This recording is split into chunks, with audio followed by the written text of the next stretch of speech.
Pastores, queridos irmãos em Cristo, eu sou capixaba. Capixaba é quem nasce no estado do Espírito Santo. Na verdade, capixaba é quem nasce em Vitória, capital, mas todo o Espírito Santense se chama ou se denomina capixaba, na maioria das vezes. Eu saí do estado do Espírito Santo quando tinha ainda 15 anos de idade, fui para o estado do Rio de Janeiro, e ali a cidade de Teresópolis, lá na Serra, cidade fria. É isso que eu acostumei aqui com Curitiba, né, Maurício? Então, a gente viveu ali dos 15 aos 21 anos de idade. Foi 6 anos só, porque já com 21 eu fui para o Rio de Janeiro estudar no Seminário do Sul, onde fizemos o curso de teologia. Já fui casado, me casei com 20 anos, casei criança, né? Como dizem alguns. Minha esposa com 18, a Geise.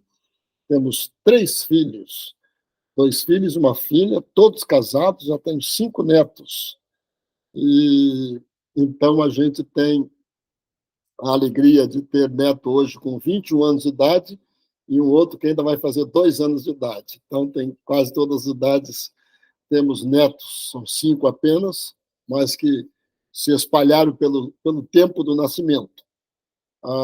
Nós fomos pastores aí no norte do Paraná. Eu comecei meu ministério não no Norte Pioneiro, mas no Norte, Apucarana, a primeira igreja, em 1976. Eu comecei a pastorear aí. Então, pastoreamos de 76 a 82, pela metade, quase no fim. Foram quase 7 anos de ministérios aí em Apucarana.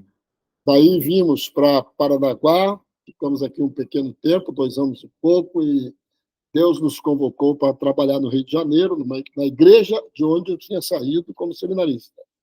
E lá, então, eu fui trabalhar como pastor, fiquei lá durante 7 anos, e a primeira igreja de Paranaguá sempre insistia que me traria de volta, e trouxe de verdade.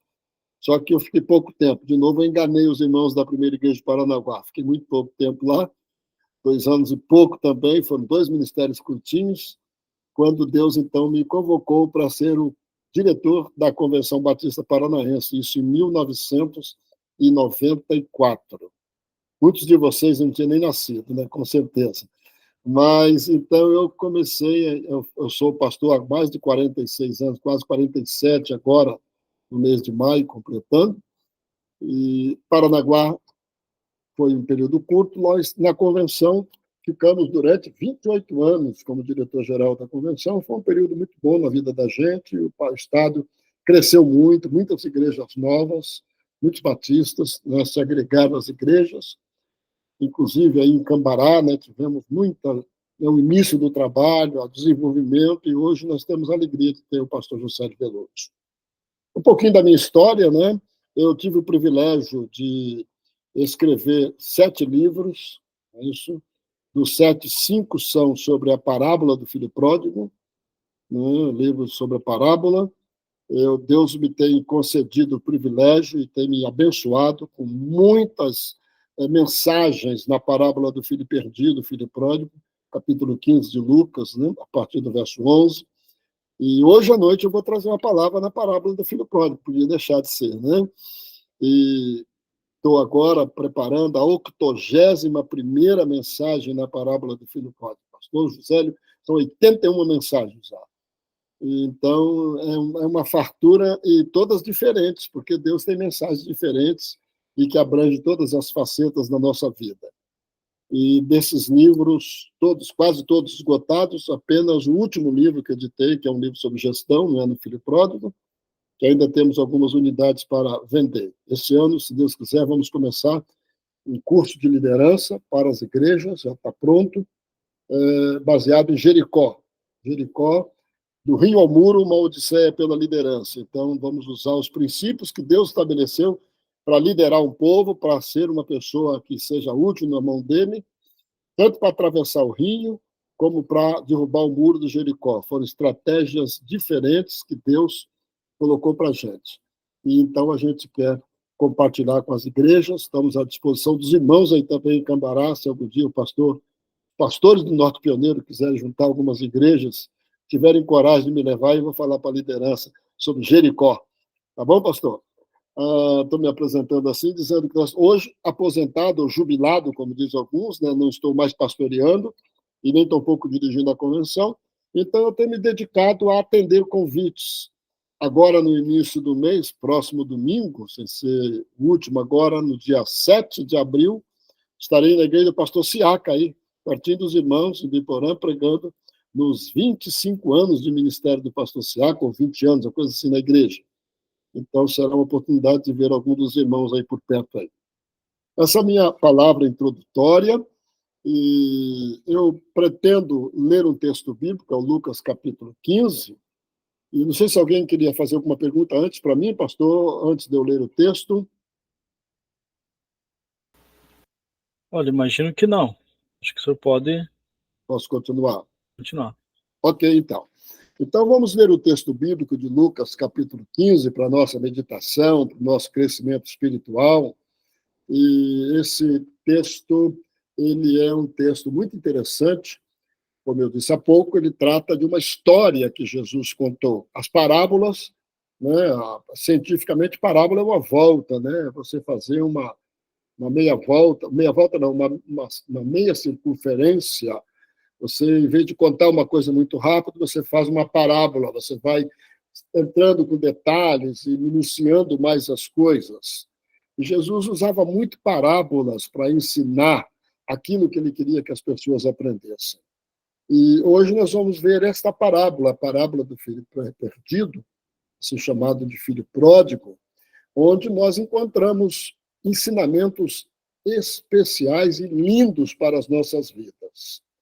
E a gente foi trabalhando esse texto desde 2005, eu venho pregando nesse texto, e por isso que nós chegamos a mais de 80 mensagens agora.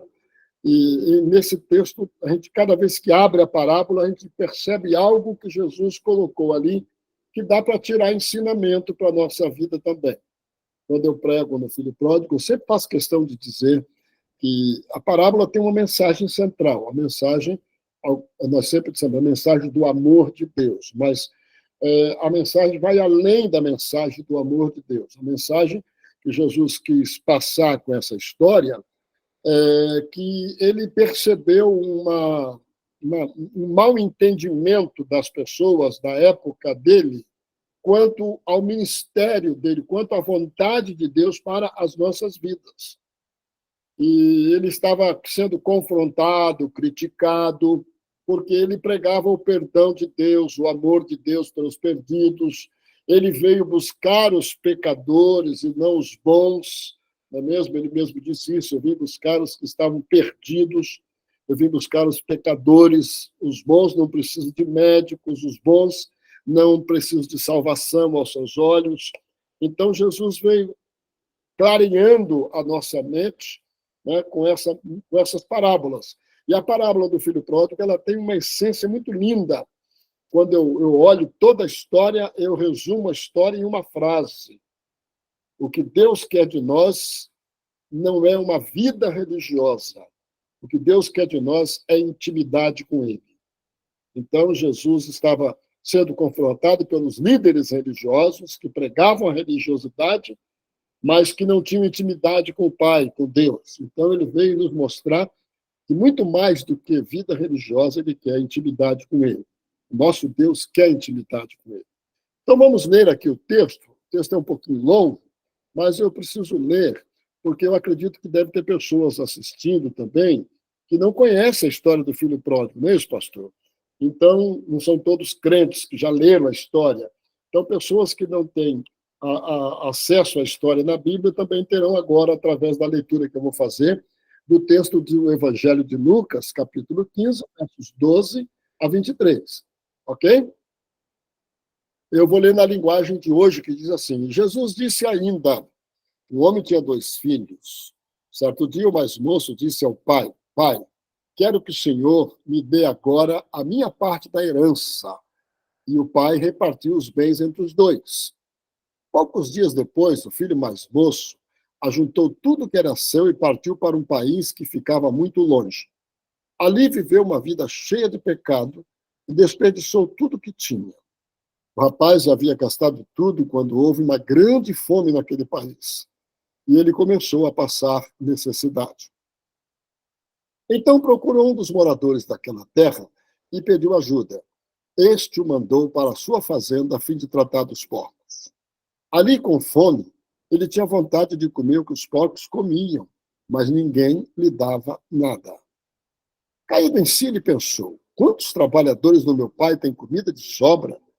E eu estou aqui morrendo de fome.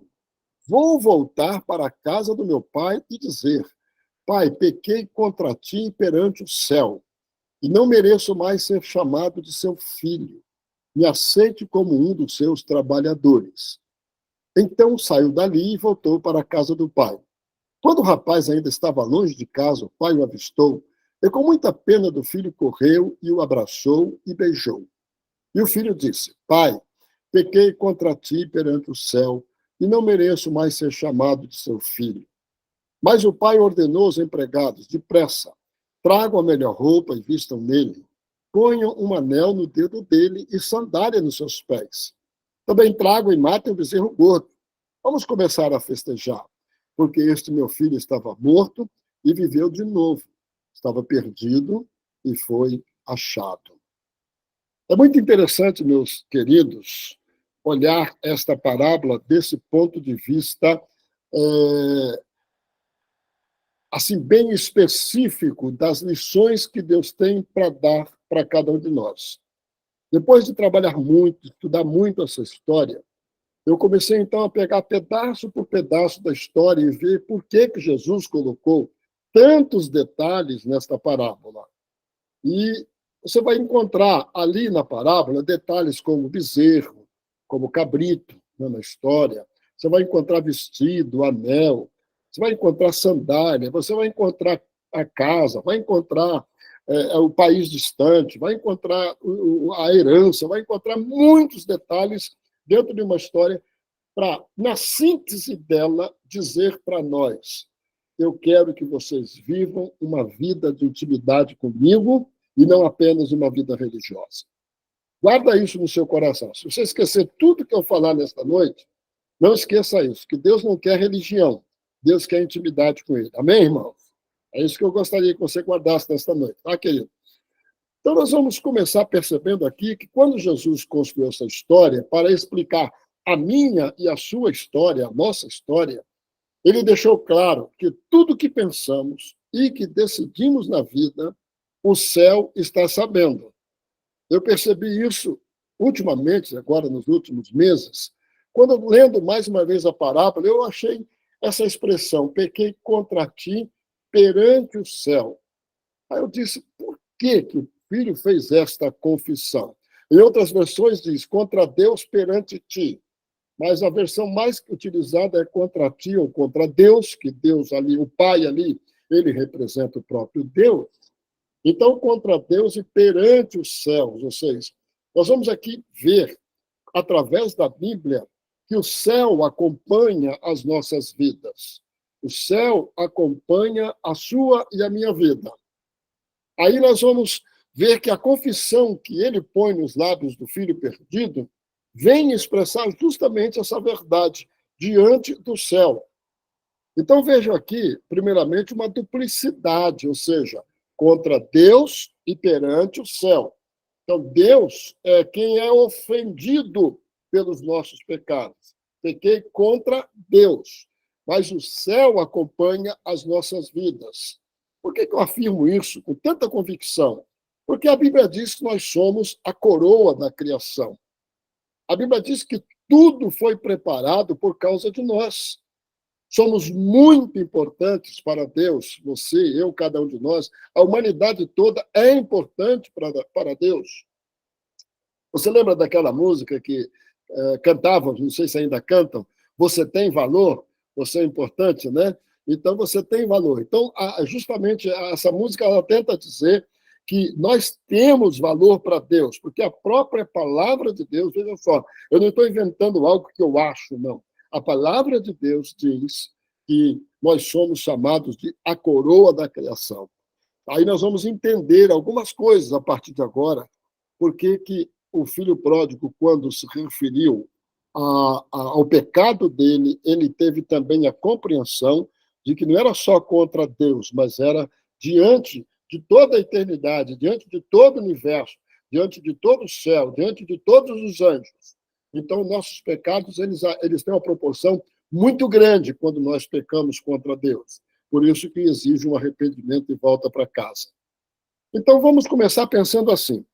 O céu está sabendo, esse é o primeiro ponto desta noite, o que decidimos na vida. Quais as decisões que nós tomamos. Então, irmão, irmã, querido amigo, você que está acessando esse momento, esse canal de comunicação, presta atenção. Não há nada que nós façamos que não seja do conhecimento da eternidade, do céu, que não seja do conhecimento até da própria criação de Deus. Nós vamos ver mais na frente o que a Bíblia fala a respeito da reação do universo quanto ao nosso pecado e quanto ao nosso arrependimento. Então, o que nós decidimos, a minha, a sua atitude, elas têm implicações. Mesmo o céu todo acompanha. Então, vamos pensar nas implicações do pecado de um filho. A Bíblia diz que o céu se agitou. O céu se agitou por causa dos nossos pecados. Quando entrou o pecado no mundo, Deus desceu do céu para conversar com o homem. Deus teve que usar anjos para participar do concerto que ele ia promover das nossas falhas, de nos tirar do pecado e nos trazer para a vida. Deus usa o seu próprio filho. A Bíblia diz que Jesus desceu do céu. Olha só, Jesus desceu do céu por causa do nosso pecado. O trono ficou vazio. Jesus desceu. A Bíblia diz que Jesus chorou. Gente, toda esta movimentação, todas essas implicações são por causa do pecado da humanidade. A Bíblia diz que Jesus chorou. E quando eu vejo aqui, eu vejo a Bíblia dizendo que até as emoções de nosso Senhor Jesus Cristo foram afetadas pela nossa morte, pelo nosso pecado. Uma coisa que eu tenho aprendido na Bíblia, quando o filho pródigo diz para o pai, pai, pequei contra ti. Eu aprendi que pecado é sempre contra, viu, gente? Pecado nunca é a favor de ninguém e de nada. Pecado não ajuda. Ou você acha que pecado ajuda? Pecado não ajuda. Pecado atrapalha, não é verdade? Pecado incomoda, pecado destrói, pecado se opõe, pecado enfrenta, pecado rejeita. Então, nós vamos dizer que pecado só faz coisa ruim, só traz malefícios em todos os sentidos para a humanidade, para cada um de nós. E quando eu peco, o meu pecado ofende o céu. Pequei contra ti perante o céu. Queridos, a Bíblia diz que ele foi preparado para nós. Foi preparado para mim. O céu foi preparado para mim. Quando eu dou as costas para o céu, não é verdade? Quando eu peco, eu dou as costas para o céu. A Bíblia diz que o filho, quando recebeu a herança do pai, ele juntou tudo na mão e saiu de casa. Ele deu as costas para o pai. Ele deu as costas para vamos aqui, para o céu, vamos dizer assim. Ele deu as costas para Deus. É isso que Jesus está contando ali para aquelas pessoas, para ver se os líderes que achavam que sabiam muita coisa de religião, se eles entendiam o que ele queria dizer. Então, o homem, quando peca, ele se volta contra Deus, ele deu as costas para o céu. Então, meu pecado ofende o céu, que foi preparado para mim. Então, eu posso afirmar aqui hoje que o céu viu o ser humano sair de casa. Quando Jesus coloca o filho saindo de casa, o céu viu o ser humano, aquele moço, sair de casa. Quando você percebe na Bíblia a experiência de Estevão, né? Estevão, quando estava morrendo, quando morria, ele olhou para o céu e disse assim: vejo os céus abertos. Vejam só, vejo os céus abertos, ou seja, o céu vê quando eu busco a sua presença. O céu também vê quando eu busco a minha independência de Deus e dou as costas para ele.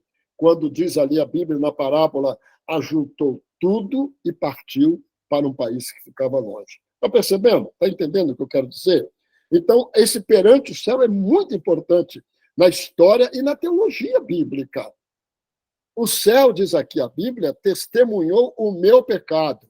Os anjos, os seres celestiais, os remidos. Olha lá o que diz a carta dos Hebreus, capítulo 12, verso 1.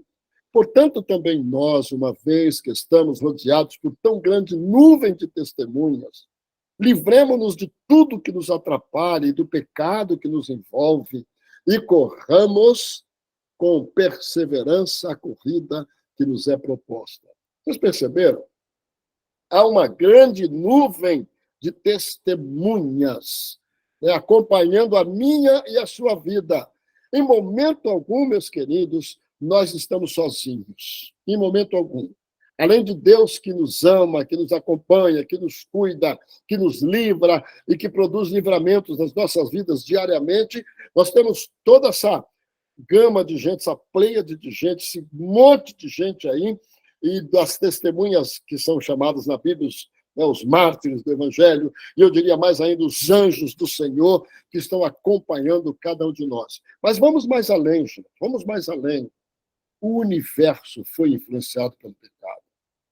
A terra aguarda a nossa redenção, diz a Bíblia.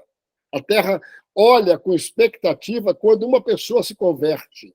A terra, o universo todo, olha com expectativa quando uma pessoa toma a decisão de seguir a Jesus. O universo foi influenciado pelo meu pecado e por isso ela aguarda a redenção. Romanos capítulo 8, Paulo escreve, versos 19 a 21, a natureza criada aguarda, presta atenção, meus queridos, com grande expectativa que os filhos de Deus sejam revelados. O que ele está dizendo aqui? Que a revelação da igreja, a glorificação final da igreja, quando Jesus vier nos buscar, a terra aguarda com expectativa, ela precisa também ser redimida. Veja lá o verso 20.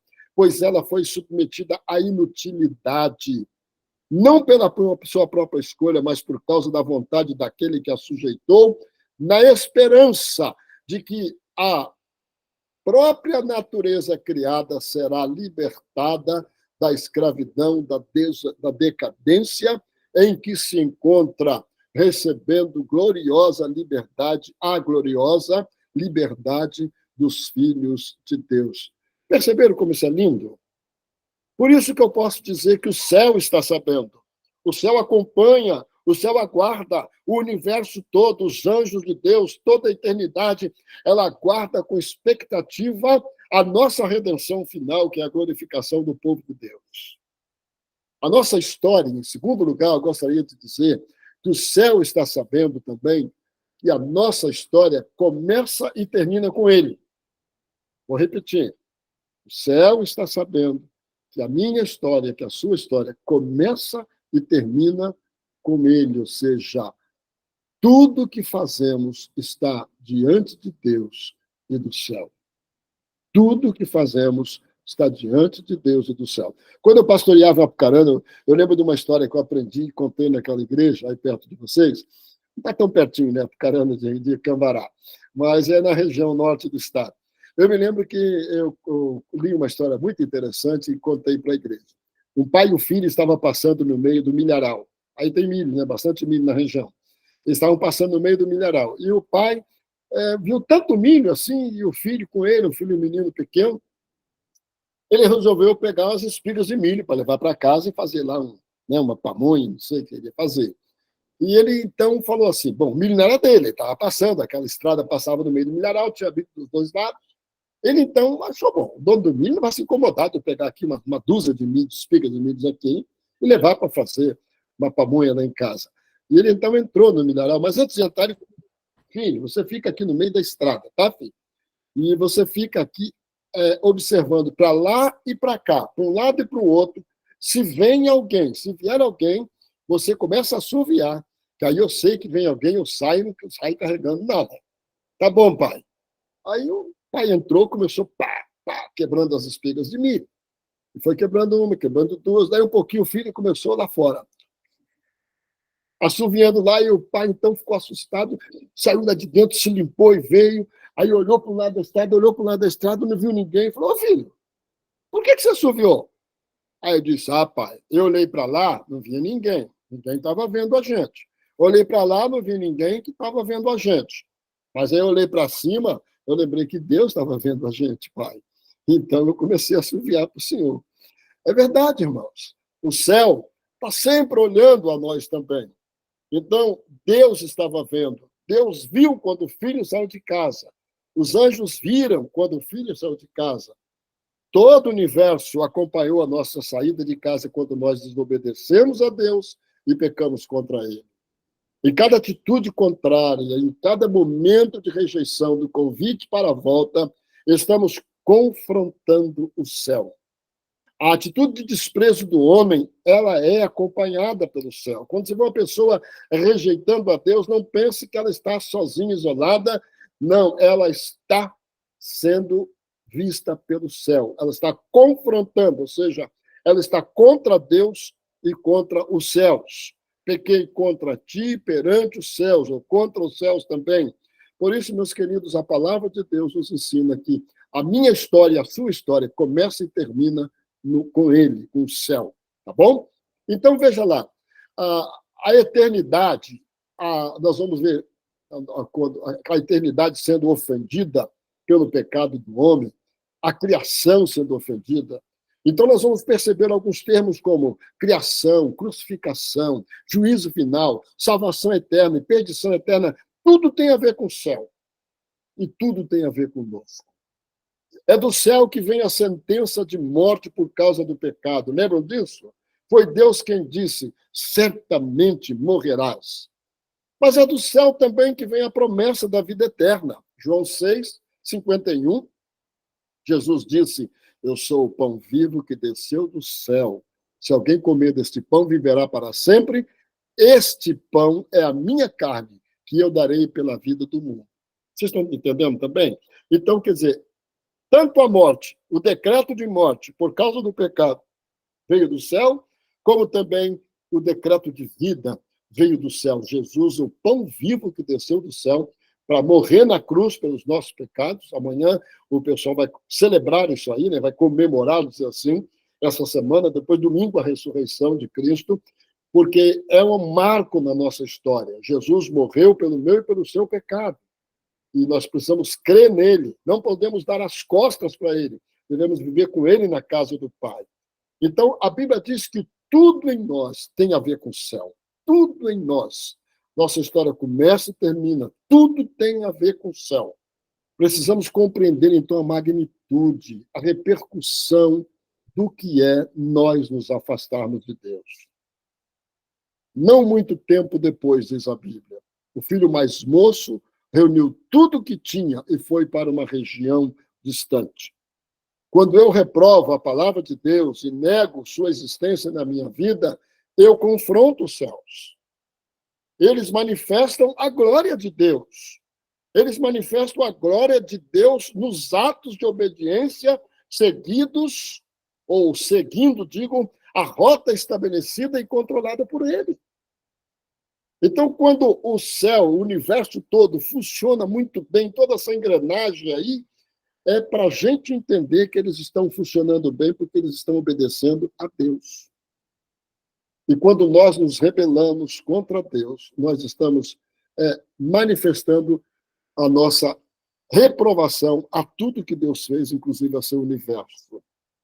Qualquer atitude de rebelião contra Deus, portanto, contraria as leis do universo que segue em harmonia com o Criador. Não há uma estrela que saiu do seu lugar. Não há um astro que saiu do seu lugar. Tudo está no seu lugar. Você quer ver coisa muito simples? Eu conto essa historinha muitas vezes quando estou pregando, sobre o João de Barro.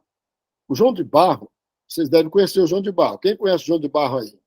Conhece o João de Barro? Quase todo mundo conhece o João de Barro, né? Então, o João de Barro, ou João de Barros, como alguns dizem, o João de Barro, ele só faz casa de barro.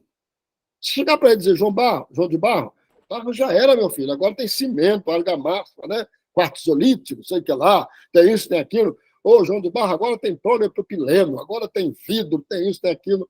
Não adianta. João de Barro vai fazer casa de barro. porque Deus programou João de Barro para fazer casa de barro. Se você olhar a abelha faz tudo o que Deus mandou ela fazer. Se você olhar todos os animais obedecem às leis de Deus.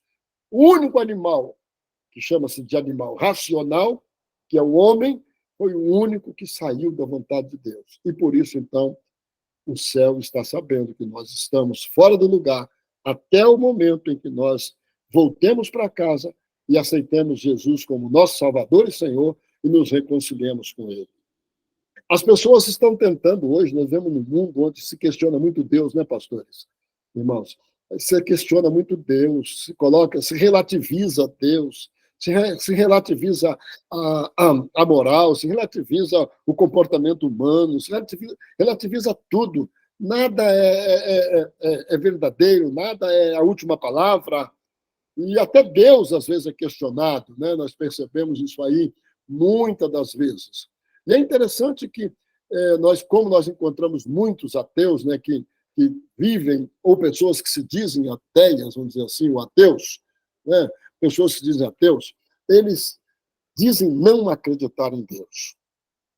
E eles tentam tirar Deus do lugar dele. Eles tentam se revoltar contra Deus, estão tentando, provocando a ira de Deus de muitas maneiras. Hoje, certamente, a Bíblia diz, do céu virá o juízo. Esse juízo, como veio a sentença de morte, como veio a salvação por Cristo, também virá o juízo final, quando todos serão julgados.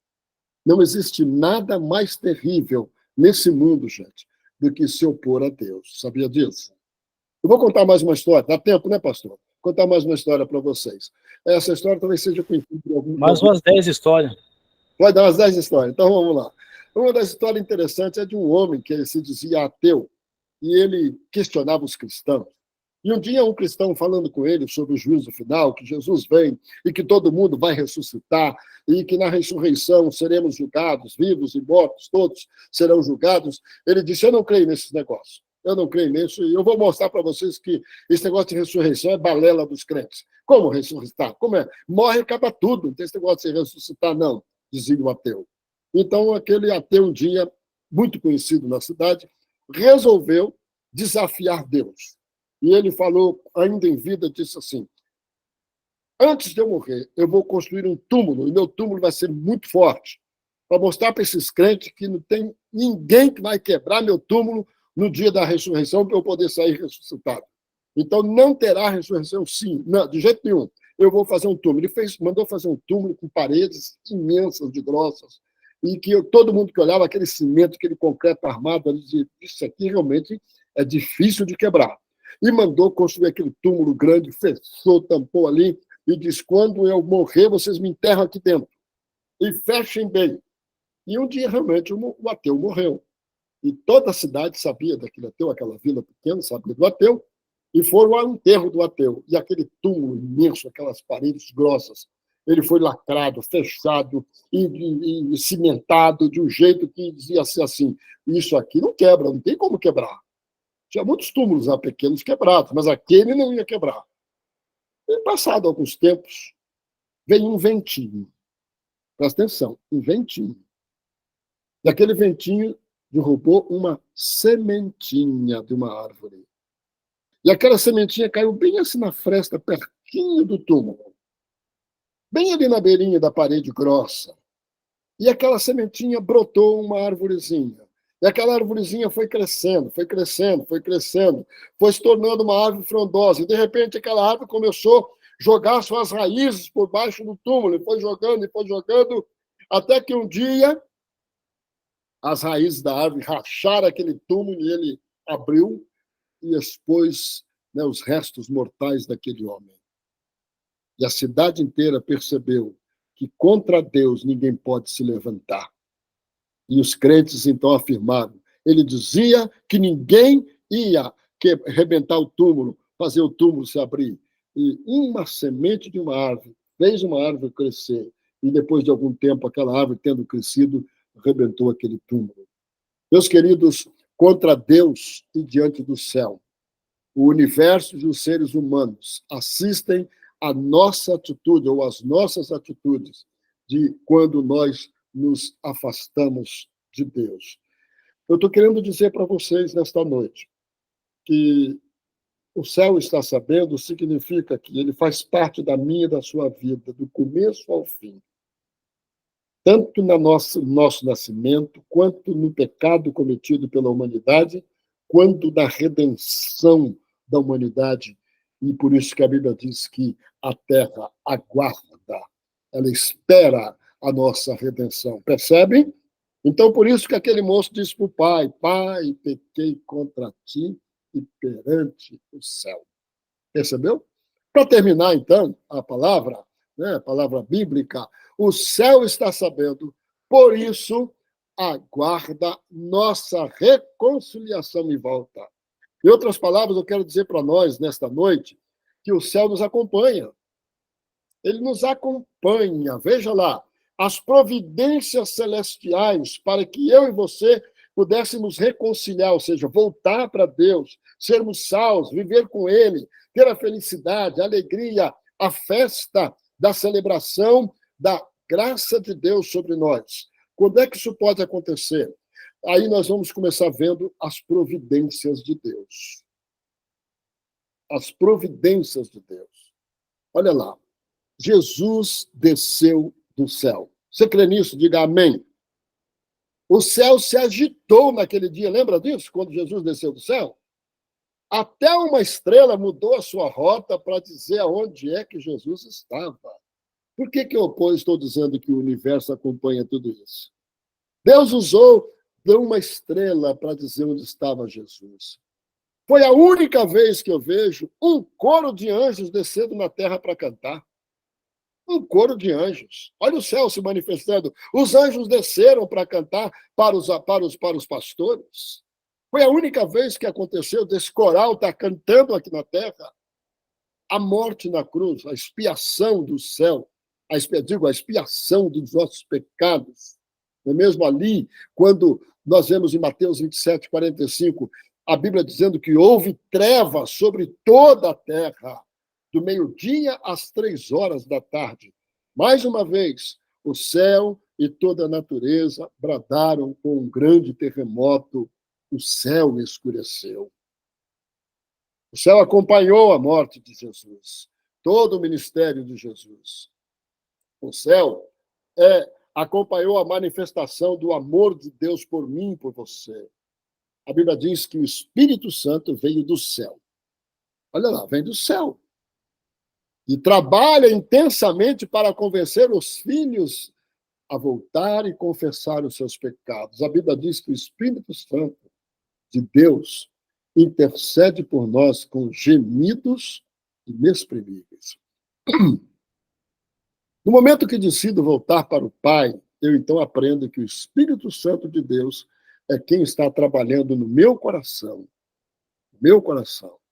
E ele trabalha isso cada dia. E cada passo que eu dou agora em direção a Deus, meu Pai, o céu acompanha como numa torcida, incentivando a prosseguir.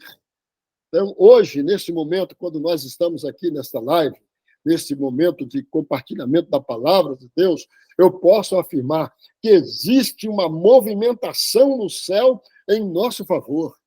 Existe uma movimentação no céu em favor de nós. Existe uma movimentação em seu favor. O céu está sabendo que nós estamos aqui reunidos. Os anjos estão nos acompanhando, Deus nos acompanha. O Espírito Santo vibra quando alguém entende e recebe a palavra dele no coração e a coloca como sendo a verdade para a sua vida.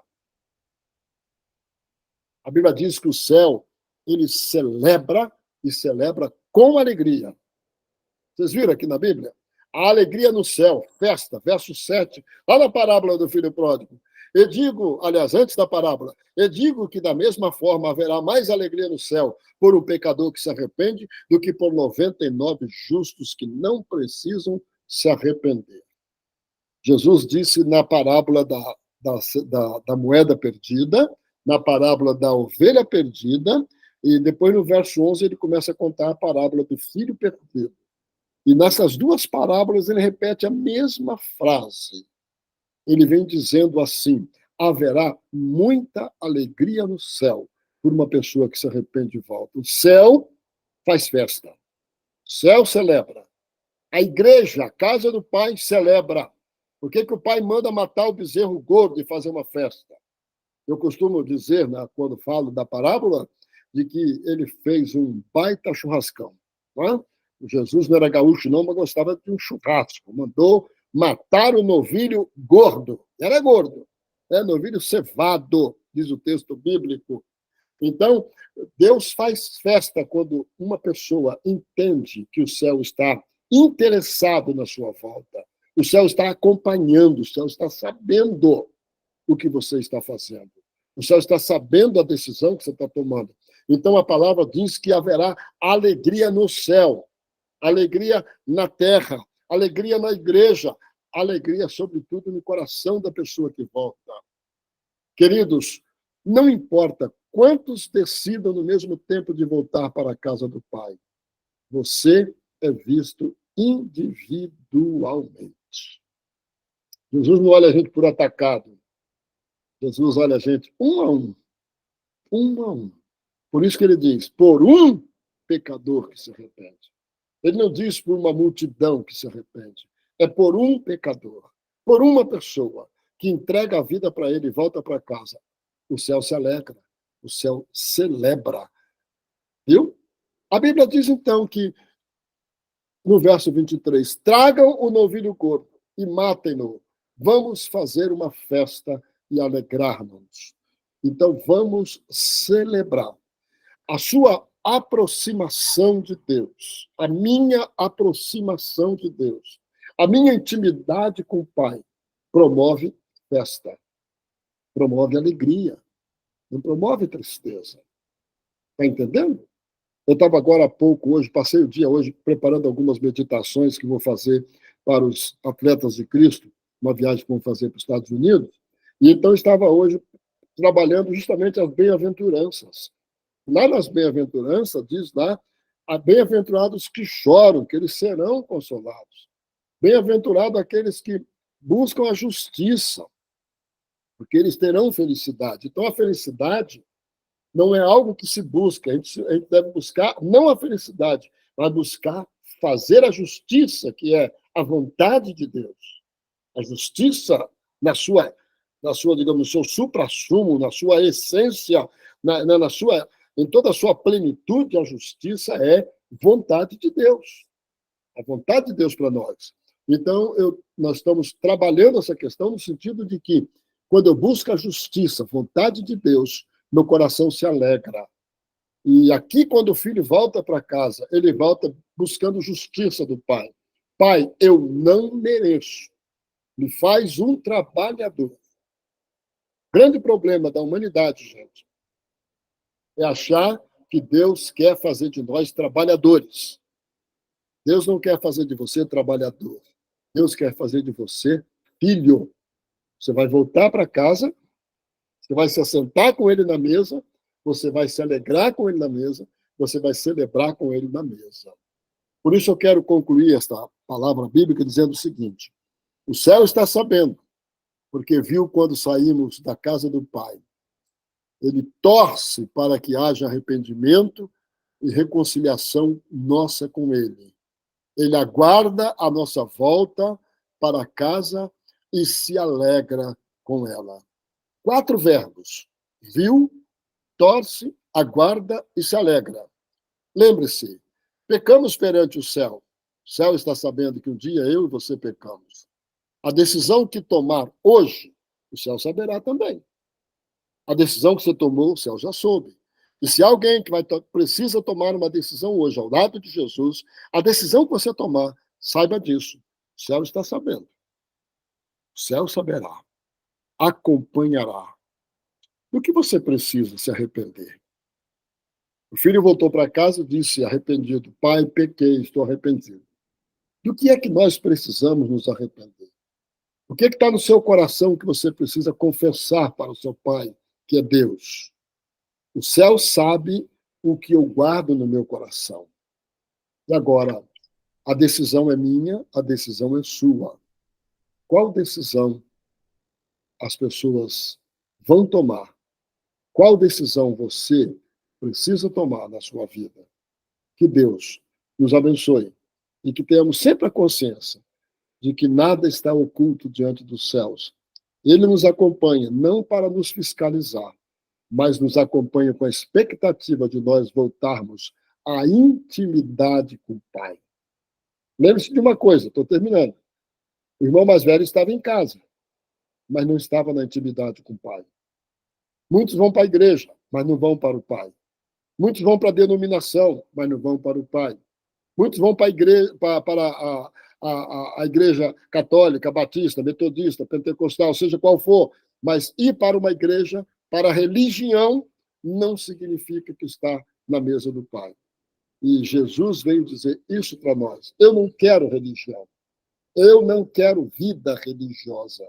Eu quero você sentado na mesa comigo, comendo comigo, porque o céu está sabendo disso tudo. Que Deus nos abençoe. Amém?